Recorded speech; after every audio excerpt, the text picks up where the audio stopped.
may dumating na parcels sa akin. Tapos tingnan nila. Asa ko baka nagkamali. Yung ano ko, yung holder ng cellphone ko para pag magmotorsiklo ako, hindi na ako mahirapan na pag camera. Kasi being mahilig tayo mag-vlog, so i-vlog ko yung ano namin, yung dawi, yung anong sistema ng traffic namin dito sa among lugar.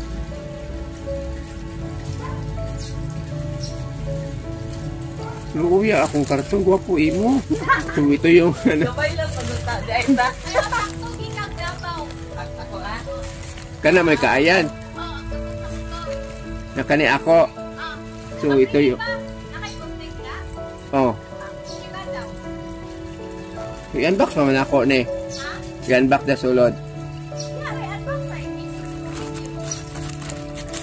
So dito ko na lang basta importante makita. Kita ba? Yan.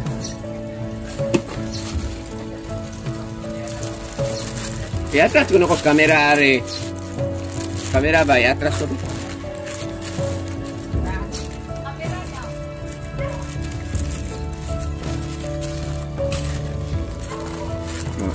Wala i-Facebook ko naman. Ano makita? Lumong kamot?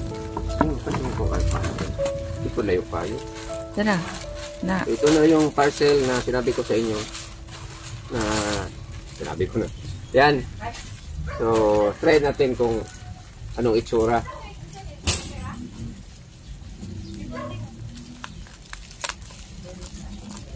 Yung mag-deliver sila sa iba, isang ganda, pero ito parang yung sabi nila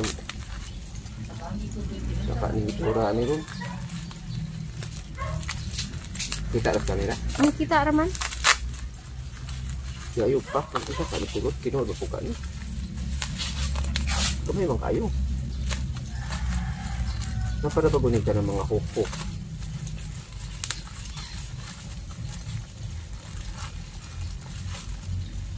So yan na. Naka-ziplock, tinanggalan ng presyo. So just hope na maging maganda ito. I don't know kung it is durable. Kasi ang lambot yung guguma na pinadala.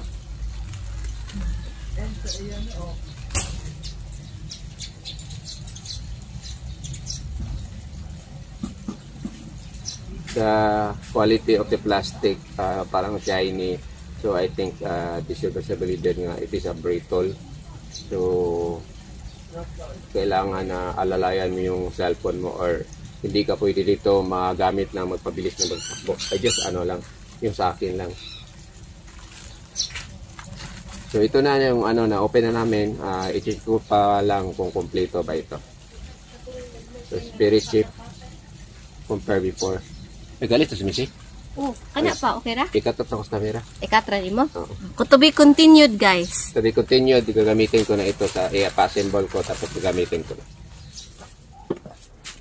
So, good morning. So, kanina nag-unbox ako. So, ito na yung kuting. Kuting. So, ito na yung in-order ng anak ko sa Shopee. I just hope na kumpleto itong mga sangkap. So, ito ang cellphone holder na ilalagay dito sa ating cheese.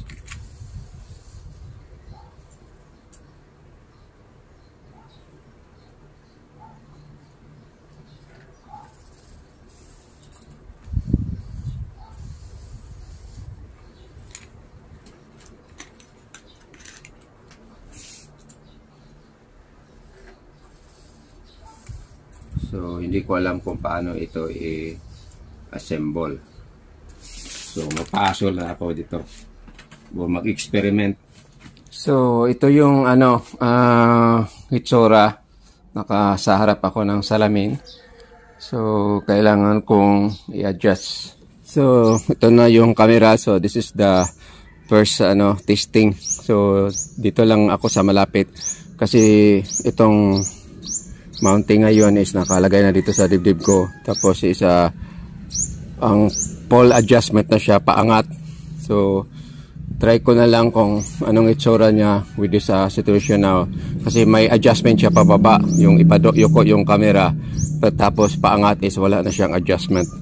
So try ko na lang kung ano ang viewing nito for the first testing of this cheese cellphone holder.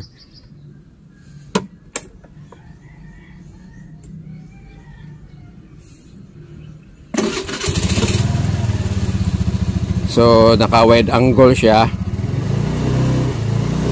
Tapos try ko kung gumagana ba itong gimbal na aking cellphone at saka stable ba siya. So this is the situation. Ito ang sitwasyon sa traffic namin dito. So pang papasok sa bahay is may parang blind spot, so maingat ako pag lumagawas ako.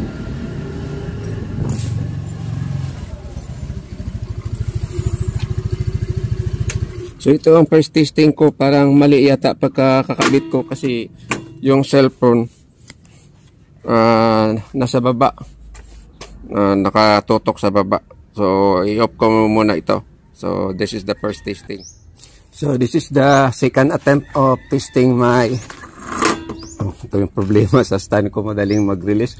So this is the second attempt of testing my cheese holder cellphone or cellphone camera holder using my cheese. So hopefully hindi ito nakayuko na masyado. Then sa amin ganito bang diretso na ako kasi nahirapan ako kung tingin-tingin. So tama yung sinasabi ng ibang mga vlogger na mahirap i-adjust. So we just see it kung maganda ba ang performance today. Second attempt of testing using my Cruciflex, and I'm using a wide angle. So iangat ko na lang kaunti kasi yung nagganyan ako, nakayuko naman siya. So just make a pull, paangat na lang. Yan.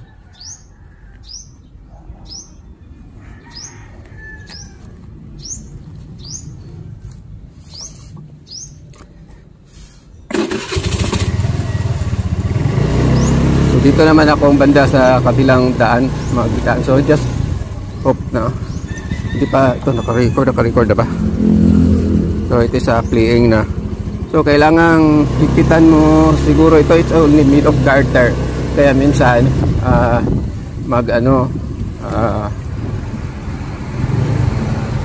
so dito sa aming lugar daming traffic.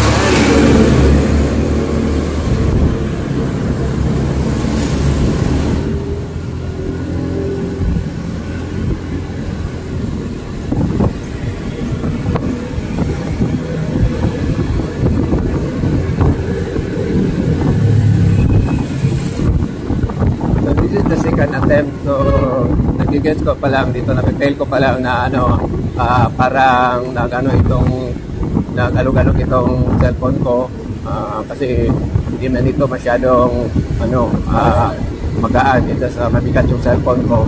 I just hope na maganda itong kuha ng camera, tapos yung daanan makikita kagad. So the reason why na bumili ako nito because gusto ko lang subukan kung maganda ba o hindi ba mahirap. So sa first attempt ko pa lang na gumamit na ito is mahirap na talaga.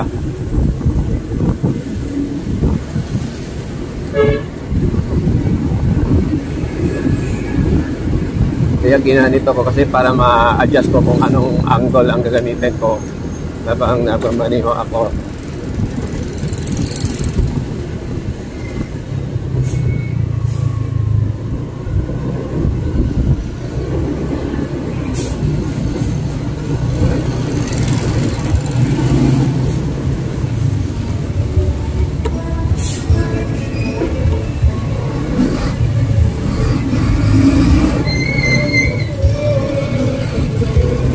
So ito ang dito, yung dahil sa liit ng syudad na ito, isa yung mga sasakyan kung magsisignal sila last minute na doon na sa mismong kanto, hindi malayo pa, nagsignal na sa kaagad sila.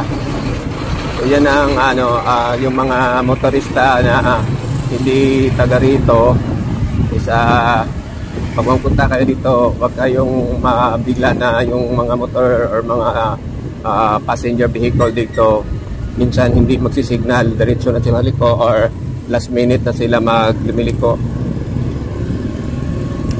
So ganito yung traffic na sitwasyon dito, lalo na pag ganitong oras wala masyadong sasakyan. Then there's a time na maging busy ito, especially ito maging rush hour na.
Yung mga sasakyan dito hindi mag-signal pag lumiliko sila, diretso na lang.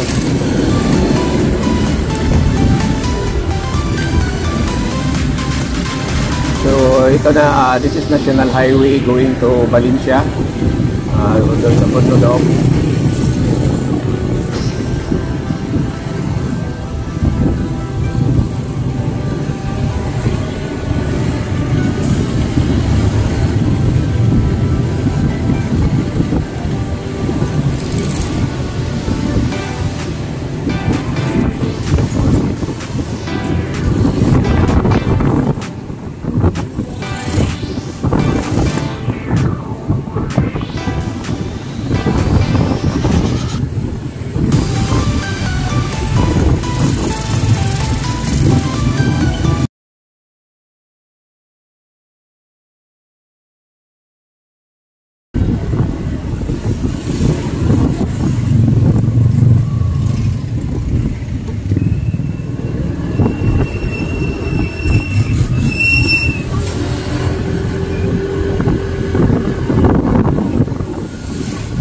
Yun, pabalik na po sa bahay namin.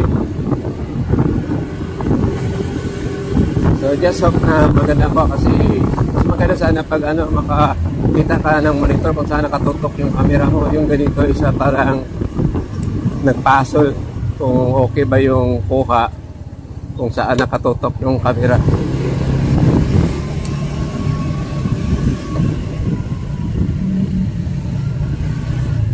So ayan, nakarating na ako dito sa bahay. So hindi ko maano kung saan nakatutok itong camera ko, either sa gitna ba ng daan o sa gilid ba ng daan. Kasi kailangan mahigpit na kasi naka-garter eh. So kailangan yung hindi maumalog-alog.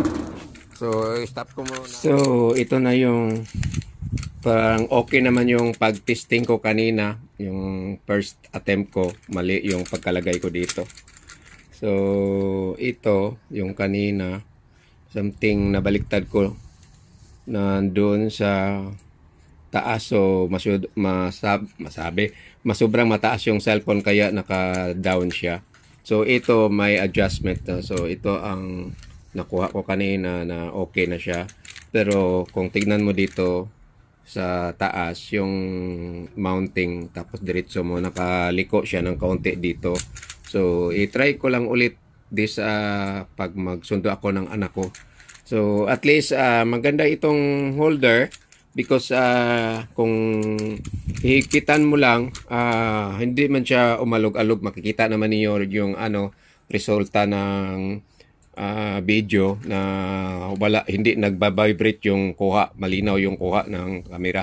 So ang gawin na lang pala dito isa yung strap, pag mag-a-adjust isi-center mo itong nasa likod kasi hindi kailangan ito nasa center, baka biglang magmaneho ka tapos ang mangyari is tumagilid yung camera katulad yung nangyari sa akin kanina yung first attempt ko. So for this morning, ito na lang ang masishare ko with my asa naman to. So hindi wala nakalagay doon sa package. So binigay lang ito sa anak ko. Sabi niya para magamit ko daw sa pag-vlog ko. So ang tawag ko na lang dito is cellphone holder para sa chest, na ilalagay mo sa chest para hindi ka na mahirapan lalo na pagmamaneho, tsaka wala kang GoPro, so pwede na to yung cellphone.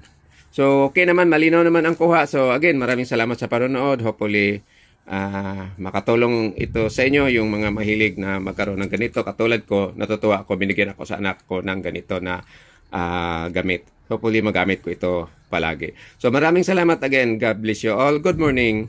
Bye-bye.